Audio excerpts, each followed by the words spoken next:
Guys welcome back to the channel quick easy law. आज हम पढ़ेंगे जूरिस्प्रूडेंस। कुछ बच्चों को ये सब्जेक्ट बिल्कुल भी पसंद नहीं है, मुझे भी स्टार्टिंग में सब्जेक्ट बिल्कुल पसंद नहीं था। इस सब्जेक्ट को करने के लिए भी ना यार स्ट्रैटेजी है। हर सब्जेक्ट जो आपको पसंद नहीं है उसके लिए स्ट्रैटेजी है। उस सब्जेक्ट को कभी भी पूरा मत छोड़ो। जो मैं आपको कहता हूँ ना कि यार 10 में से 7 सब्जेक्ट 7 का एम करो, इसमें आप थोड़े कम कर दो कि यार मैं 10 में से 5 तो एटलीस्ट कर लूँ। ठीक है। और मैं आपको एक मज़े की बात बताता हूँ, जूरिस्प्रूडेंस से इस बार 8 ही क्वेश्चन आए थे। तो 8 में से अगर आप 4 भी कर जाते या 5 भी कर जाते और दूसरे उसमें आप अच्छा कर लो, तो आप इस टॉपिक को कवर अप कर लोगे। तो आओ शुरू करते हैं। देखो यार, जूरिस्प्रूडेंस जो है एक बहुत वास्ट सब्जेक्ट है। अगर अब मैं आपको कहूँ ना कि आप जूरिस की कोई किताब पढ़ो, तो ये बेवकूफ़ी होगी। क्यों? आपके पास टाइम नहीं है उतना। जूरिस की एक किताब पढ़ने में आप लगा लो मोटा मोटा, अगर आप दिन रात मेहनत करो तो यार अपने टॉपिक से रिलेटेड भी ना 20 दिन के आसपास लग जाएंगे। अगर आपको खाना पीना और थोड़ा आप इधर उधर काम वाम करते हो, पैसे कमाते हो, तो आपको लग जाएगा। ठीक है। और जब आप दिन रात टाइम निकाल के पढ़ो तो this is not the right time. तो जो आपने एलएलबी के में जो आपने किताबें पढ़ी हों, आप उन्हीं के पास ही जाना। क्या है, आपको थोड़ी बहुत चीज़ें पता होंगी क्या चीज़ कहाँ लिखी हुई है। उसके बाद आप पी वाई क्यूज़ पे चले जाओ, पी वाई क्यू को यूज़ कर लो।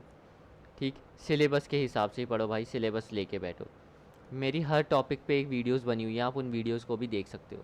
मैंने आपके लिए ये जो है जूरिस्प्रूडेंस का सिलेबस भी लगा रखा है, आप इसको गूगल करिए और करते रहिए। ये जो टॉपिक है 8 9 10, ये बाद में करो आप, सबसे एंड में। पहले आप इन पे स्ट्रेस दो।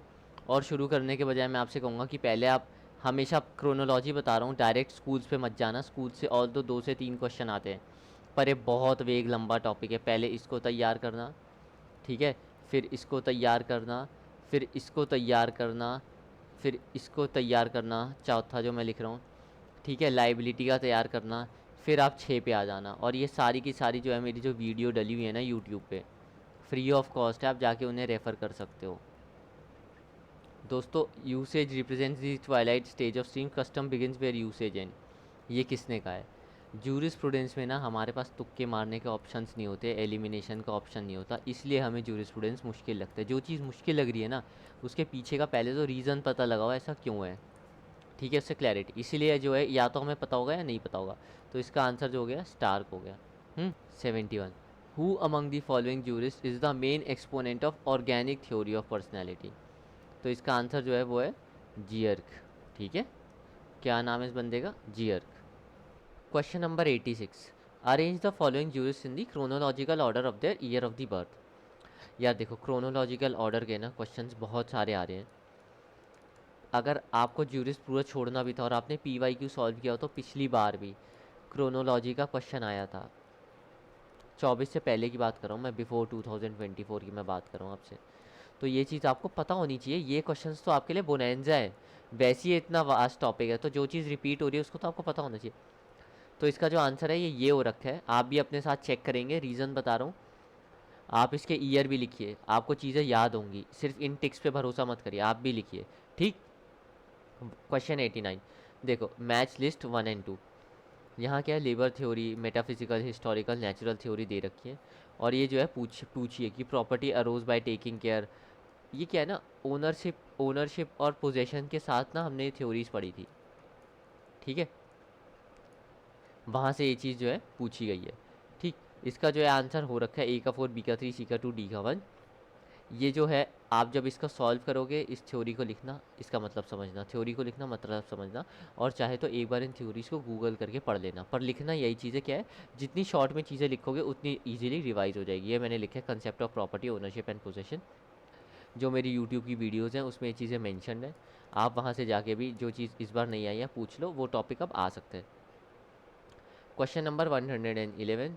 देखिए, which one of the following have give the concept of categorical imperative. ये थोड़ा सा देखो यार, इमैनुअल कैंट जो था इसका था। और यकीन मानो ये चीज़ मैंने भी नहीं पढ़ी थी अपने टाइम पे, ये मुझे बाद में पता चली थी कि यार ये थ्योरी इसने दी है। ठीक है।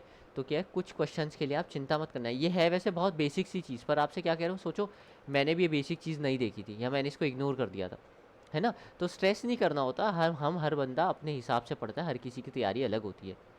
कुछ लोगों को कॉम्प्लेक्स क्वेश्चन बहुत पसंद होते हैं, किसी को सिंपल बिल्कुल भी नहीं आता, है ना। तो कभी कभार 1 2 क्वेश्चन ऐसे आ जाए तो आप स्ट्रेस मत लेना यार, क्या होगा पेपर में। ठीक है। और बच्चे फिर क्या करते हैं, जूरिश ही छोड़ देते हैं। ये मत करो, कुछ ज़रूर पढ़ के जाओ। 114 एलिमेंट, ये क्या है, ये बुक्स हैं।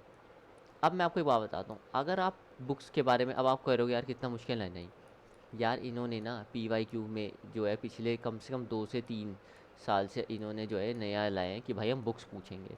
और ये जो बुक्स होती हैं ना, ये बहुत बार तो ना दोस्तों रिपीट हो रही होती है, तो इसलिए टेंशन की बात ही नहीं है। ये मैंने यहाँ लिख रखी है। ये मैं इसलिए डिस्कस नहीं कर रहा हूँ क्योंकि मेरे को ना वीडियो लंबी बनानी और आपकी व्यूज़ से ज़्यादा ना ये टेंशन है कि आप उस चीज़ को पढ़ो। तो आप इन 4 बुक्स को लिखना, प्लस जो PYQ आए हुए हैं पुराने उनकी भी बुक्स। तो क्या है ना, एक ना शीट बना लो, उसमें ज्यूरिस की बुक्स ही लिखते रहो, बस दैट्स इट, ख़त्म। एक बार पेपर में जाने से पहले देख लेना, और ये इतना ईजी होता है, अगर आप में इनमें से किसी एक या दो को भी याद कर लो ना, अपने आप बाकी वाले सॉल्व हो जाते हैं ना। तो अगर आप 50 भी कर लो, उसके अंदर आपको 5-6 भी याद हो जाए और किस्मत हमारी अच्छी रही हो 5-6 भी आ जाए ना, तो भी आपका पेपर सॉल्व हो जाता है ना। 135, इसलिए टेंशन की बात नहीं है।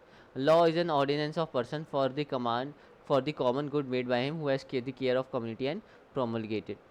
तो देखो भाई ये किसने दिया है, तो ये सेंट थॉमस एक्विनेंस ने। अगर आप मेरी ने वीडियो देखी होंगी ना, और मैंने अपने नोट से ये चीज़ उसमें मेरे को लगता है मैंने डाली हुई है, तो आपको पता है इसका आंसर या तो मैं सेंट ऑगस्टीन लगा देता या सेंट एक्विनास। क्यों? क्योंकि मैंने नोट्स में जो है इन्हीं के बारे में ही पढ़ा था।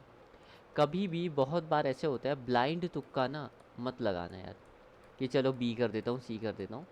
एक रीजनेबल तुक्का मारिए और घर आके अपने पेपर को सॉल्व करिए। चाहे आप 100 में से 10 ला रहे हो, आप भयंकर तरीके से 5 नंबर ला रहे हो, आप फेल हो रहे हो, पर क्या होता है नेक्स्ट टाइम के लिए आप प्रिपेयर होते हो। इसलिए आप शर्माओ मत, जो आपने पेपर दे के आए हो उसको सॉल्व करो, क्या क्या गलती हुई है, क्या क्या ऑप्शन थे, उनको आगे ज़रूर पढ़ो।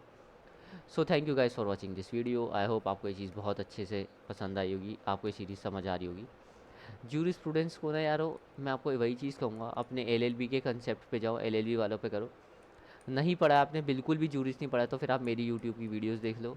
जो आपको टीचर पसंद हो, जो आपको स्टूडेंट पसंद हो, जो आपका यार हो, जो उससे आपको समझ आता है, आप उसकी चीज़ें देखो, उसके साथ आप ये टॉपिक पढ़ो। इसको कम्प्लीटली मत छोड़ना, ठीक है? क्या है, हम कंपटीशन में बैठे हैं, अगर किसी बंदे ने एक भी एक्स्ट्रा पढ़ लिया ना, सपोज कर उसने सिर्फ 2 ही क्वेश्चन एक्स्ट्रा कर लिया, आपके 0 है उसके 2 आए, तो ये बंदा आगे हो जाएगा। इसका एक भी है तो भी आगे। तो कम्प्लीटली नेट में किसी चीज़ को मत छोड़ो, पढ़ के जाओ, बिना पढ़े मत जाओ, ठीक है? So thank you guys, I will see you again.